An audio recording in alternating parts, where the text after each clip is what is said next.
This video is going to be on finger extension. For finger extension, we just test the MCPs, which again are your knuckles.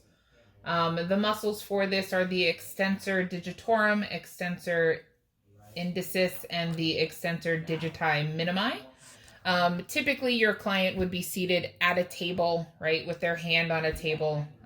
You are going to palpate on the dorsum of the hand and have them go into extension. So again, hyperextension can work. So if you could, please bring your fingers up like that. Good.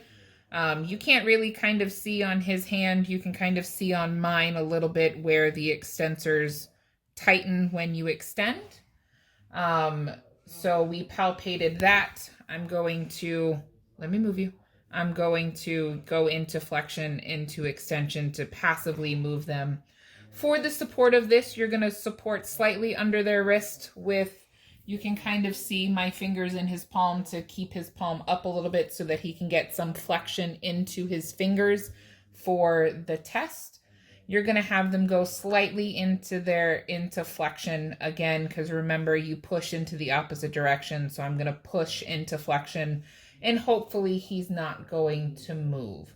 So what's going to happen is I'm going to tell him, hold this position, don't let me move you. I'm going to apply some pressure, okay? All right, hold this position, don't let me move you.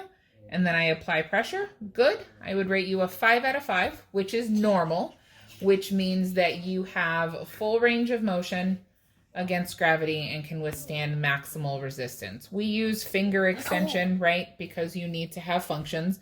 We use finger extension pretty much every day when we point at things, when we reach for objects with an open hand, when we shake hands, right? Again, that goes into flexion. But just thinking about things that require you to have an open hand.